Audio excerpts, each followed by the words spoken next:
tazkiyatun nafs, yaitu di jiwa-jiwa kita ini perlu disucikan.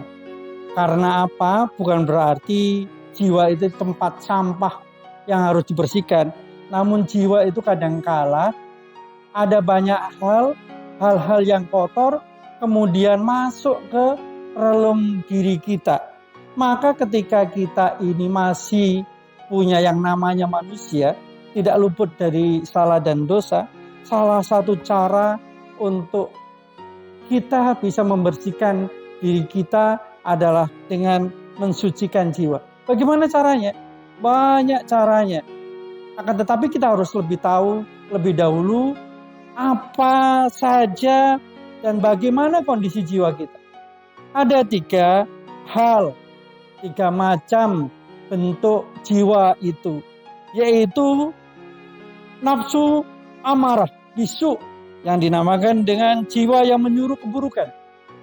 Banyak hal orang tidak bisa mengendalikan dirinya karena didorong oleh nafsu amarah bisu.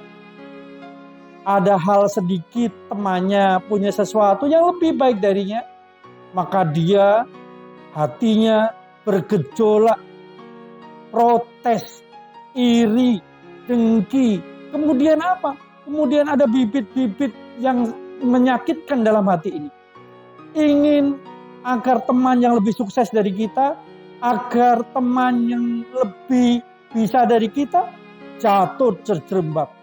Itu yang dinamakan dengan jiwa yang menyuruh keburukan, nafsu amarah bisu, yaitu amarah-amarah yang dinamakan zaman dulu sebelum ada WhatsApp adalah SMS. Senang melihat orang susah dan susah melihat orang senang. Itu adalah salah satu ciri yang dinamakan dengan nafsu amarah bisu, yaitu jiwa yang menyuruh keburukan. Nah, yang kedua adalah kondisi jiwa atau sifat jiwa yang dinamakan dengan nafsu lawamah. Ini agak lebih baik. Nafsu lawamah itu mungkin kita khilaf, mungkin kita salah. Tapi nafsu ini masih menyampaikan kalau salah harusnya kita meminta maaf. Nah, yang dinamakan dengan nafsu lawamah ini adalah nafsu yang walaupun toh memiliki rasa bersalah, masih ada keinginan untuk meminta maaf atas kesalahan, apakah itu kesalahan sifatnya khilaf atau memang disengaja. Oleh sebab itu, ini yang dinamakan dengan manusiawi. Tidak bisa kita tidak lepas dari sebuah kesalahan. Namun sebagai orang tentu kepingin kesalahan kita itu akan dimaafkan oleh orang lain. Nah, oleh sebab itu ketika kita menyadari kita punya nafsu lawamah ini, segera mungkin meminta maaf.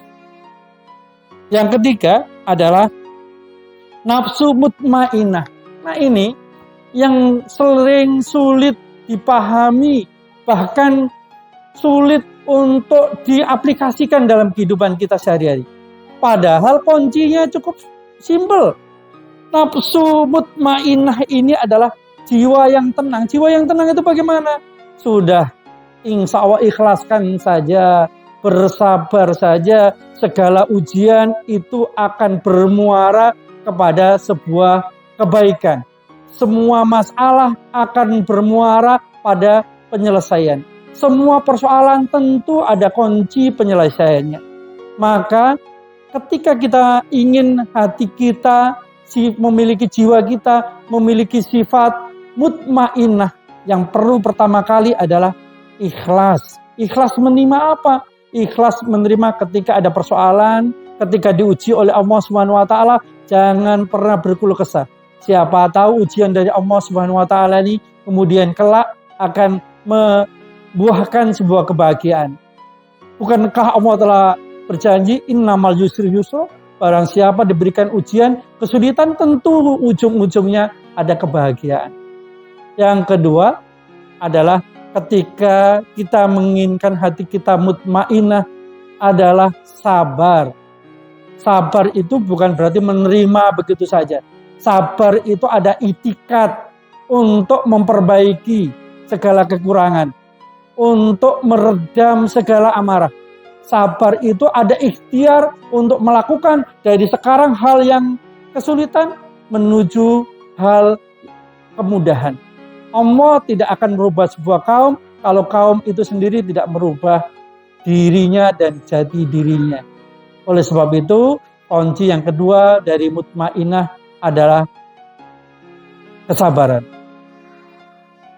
Yang ketiga, ketika kita menginginkan hati kita, jiwa kita mutmainah adalah kita selalu berdoa.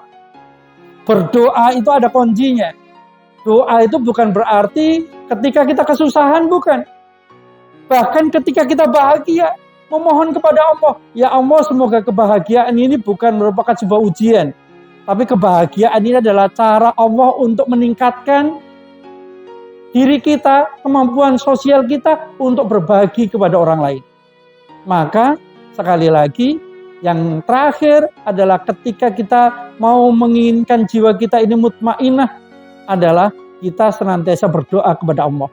Untuk yang sedang kesusahan, doa ini adalah kunci. Kuncinya apa? Adalah kunci membuka kesulitan. Tetapi perlu diingat, Allah tidak akan pernah mengijabah doa ini sesuai dengan keinginan kita. Tapi Allah akan mengijabah doa kita ini sesuai dengan kebutuhan. Maka tetap berusaha, tetap ikhtiar, dan tetap berdoa apapun masalah yang kita hadapi. Insya Allah, innamal yusri yusra, Allah akan memberikan jawabannya dengan kebahagiaan ketika kita sudah ikhlas, sabar, dan berdoa. Barakallahu, billahi taufik wal hidayah. Assalamualaikum warahmatullahi wabarakatuh.